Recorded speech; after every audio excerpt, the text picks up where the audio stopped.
Bismillahirrahmanirrahim. Assalamualaikum warahmatullahi wabarakatuh. Perkenalkan, nama saya Adila Nailul Muna dengan NIM 24111200033. Di sini saya akan menjawab beberapa soal ujian tengah semester mata kuliah fikih dengan dosen pengampu Bapak Muhammad Abdul Malik, MPD. Baik, soal pertama, apa yang Anda ketahui tentang toharoh? Bersuci atau toharoh dalam Islam adalah bersuci dari hadas dan najis. Toharoh ini tidak sebatas membersihkan badan. Suci dari hadas berarti melakukannya dengan cara berwudu, tayamum, serta mandi. Sedangkan suci dari najis, yaitu harus menghilangkan kotoran yang ada di badan, pakaian, dan tempat. Selain kebersihan diri sendiri, Islam juga berseru untuk menjaga kebersihan lingkungan, karena dengan bersihnya lingkungan maka ibadah yang kita jalani akan lebih khusyuk dan tenang. Allah sangat menyukai orang-orang yang senantiasa bersuci sebagaimana dalam firman-Nya dalam Quran surah Al-Baqarah ayat 222 yang berbunyi, Bismillahirrahmanirrahim, Innallaha yuhibbut tawwabina wa yuhibbul mutatahhirin, yang artinya Allah menyukai orang-orang yang bertobat dan menyukai orang-orang yang bersuci. Quran surah Al-Baqarah ayat 222. Pertanyaan kedua, jelaskan apa yang Anda ketahui tentang wudu dan tayamum. Pengertian wudhu secara umum adalah untuk menghilangkan hadas kecil, sedangkan tayamum dilakukan ketika hendak berwudhu tetapi tidak menemukan air. Fardu wudhu ada 6. Yang pertama, niat. Yang kedua, membasuh muka.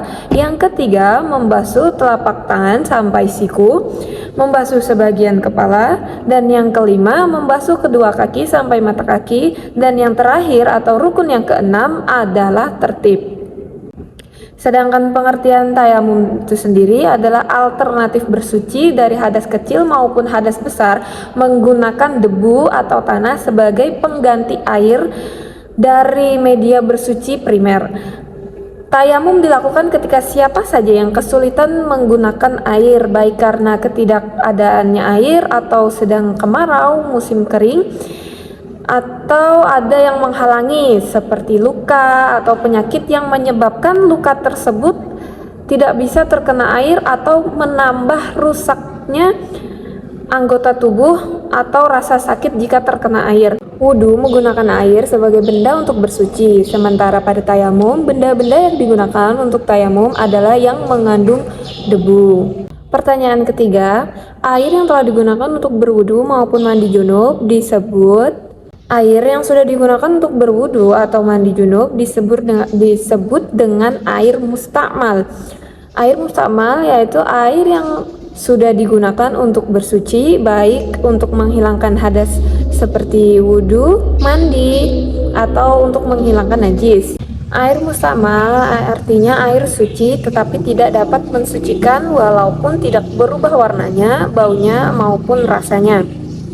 Kata mustakmal berasal dari kata dasar istamala yastamilu yang berarti menggunakan atau memakai.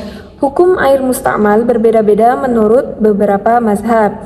Yang pertama ada dari mazhab Al-Hanafiyah. Air mustakmal adalah air yang membasahi tubuh saja, bukan yang tersisa di dalam wadah. Sedangkan dari mazhab Al-Malikiyah, air mustakmal adalah air yang sudah digunakan untuk mengangkat hadas, baik wudhu atau mandi, dan bisa digunakan lagi untuk berwudhu atau mandi sunnah. Sedangkan dari mazhab As-Syafi'iyah, air mustakmal adalah air sedikit yang sudah digunakan untuk mengangkat hadas. Pertanyaan keempat, berapakah jumlah air 2 kula dalam liter? Apa yang bisa Anda jelaskan tentang air 2 kula tersebut? Air 2 kula berarti atau setara dengan 216 liter atau kurang lebih 270 liter. Ukuran 2 kula ini didasarkan pada panjang, lebar, dan tinggi yang setara kurang lebih 1/4 hasta atau menurut ukuran cm yaitu 60 cm, 60 cm, dan lebar 60 cm. Kula adalah ukuran banyak atau sedikit air yang menentukan status kesucian air untuk bersuci. Secara bahasa, kullah berarti tempatnya besar. Dalam ilmu fikih, air yang terkena najis dan volume airnya kurang dari 2 kula atau air yang berukuran 2 kula namun berubah setelah terkena najis disebut air najis. Namun menurut Imam Syafi'i, Imam Malik, Imam Hanafi, dan Imam Ahmad, air yang jumlahnya 2 kula tetap suci kecuali apabila air tersebut berubah rasa, bau, maupun warna. Mengutip dari riwayat Ibnu Majah dan Baihaqi, Nabi Muhammad SAW bersabda, air itu tidak dinajisi sesuatu kecuali apabila berubah rasa, warna, atau baunya. Jelasnya, pada riwayat lain, Nabi Muhammad SAW bersabda, apabila air cukup 2 kullah, maka tidaklah dinajisi oleh sesuatu apapun. Pertanyaan kelima, apa yang Anda ketahui tentang istinjak dan seorang umat Islam boleh beristinjak menggunakan apa saja? Istinjak adalah kegiatan membersihkan najis yang keluar dari dubur atau kemaluan dengan menggunakan air, batu, tisu, atau benda lain yang bersih dan suci. Istinjak merupakan salah satu cara umat Islam menjaga kebersihan diri dan kesucian yang merupakan syarat sahnya ibadah. Hukum istinja adalah wajib, artinya mendapatkan pahala jika dikerjakan dan berdosa jika ditinggalkan. Pertanyaan keenam, apa yang Anda ketahui tentang mandi janabah atau mandi junub? Sejatinya mandi janabah atau mandi junub adalah mandi wajib yang dilakukan untuk menghilangkan hadas besar. Seperti setelah berhubungan intim, baik bagi laki-laki maupun bagi perempuan, wajib untuk melakukan mandi junub. Setelah selesai haid, wanita wajib melakukan mandi junub untuk kembali menjalankan ibadah. Setelah melahirkan, ibu wajib melakukan mandi junub untuk bersuci dari hadas besar. Setelah meninggal dunia, orang yang masih hidup wajib memandikan mayit kecuali mayit meninggal dalam keadaan syahid. Mandi junub dilakukan dengan cara mengalirkan air ke seluruh tubuh mulai dari ujung kepala hingga ujung kaki dengan niat menghilangkan hadas besar.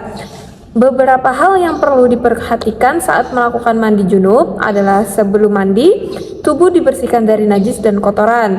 Mandi junub dilakukan setelah melakukan wudhu dan doa setelah wudhu. Mandi junub disunahkan dilakukan dengan menghadap ke arah kiblat. Bagian tubuh yang disiram lebih dahulu adalah bagian kanan, kemudian baru bagian kiri. Setiap siraman air pada satu bagian tubuh dilakukan sebanyak 3 kali. Pertanyaan ke-8, jelaskan apa itu rukun qauli dan sebutkan apa saja. Rukun qauli adalah bacaan atau perkataan yang harus diucapkan dalam sholat. Rukun qauli wajib dibaca hingga dapat didengar sendiri kecuali bagi imam yang perlu menyaringkan suaranya agar didengar oleh makmum. Rukun qauli dalam sholat diantaranya takbiratul ihram, membaca surah Al-Fatihah, membaca tahiyat akhir, salawat kepada Nabi dalam tahiyat akhir, kemudian salam pertama. Dalam aturan fikih, jika rukun qauli dibaca dalam hati, maka sholat tidak sah. Rukun qauli harus diucapkan oleh kedua bibir meskipun sangat lirih. Pertanyaan ke-9, jelaskan apa itu sholat qashar dan sholat jamak. Sholat jamak adalah menggabungkan 2 sholat fardu ke dalam satu waktu, sedangkan sholat qashar adalah meringkas jumlah rakaat sholat fardu. Sholat jamak menggabungkan 2 sholat fardu ke dalam satu waktu, yaitu misalnya sholat zuhur dan asar dikerjakan pada waktu zuhur, atau sholat maghrib dan isya dikerjakan pada waktu maghrib. Sholat jamak terbagi menjadi 2, yaitu jamak takdim dan jamak takhir. Sedangkan sholat qashar meringkas jumlah rakaat sholat fardu yang semula 4 rakaat menjadi hanya 2 rakaat saja. Sholat qashar hanya berlaku untuk sholat zuhur, asar, dan isya. Tidak berlaku untuk sholat maghrib dan subuh. Sholat jamak dan sholat qashar merupakan keringanan atau rukhsah yang diberikan Allah Subhanahu wa taala kepada umat Nabi Muhammad sallallahu alaihi wasallam. Salat jamak dan salat qashar dapat dilakukan oleh muslim yang musafir atau sedang dalam perjalanan jauh. Nah, apa itu sholat jamak takdim dan jamak takhir? Jamak takdim yang berarti menggabungkan di waktu sholat pertama, serta jamak takhir yang artinya menggabungkan di waktu sholat kedua. Baik, itu jawaban dari pertanyaan ujian tengah semester mata kuliah fikih. Semoga membantu, kurang lebihnya mohon maaf. Wassalamualaikum warahmatullahi wabarakatuh.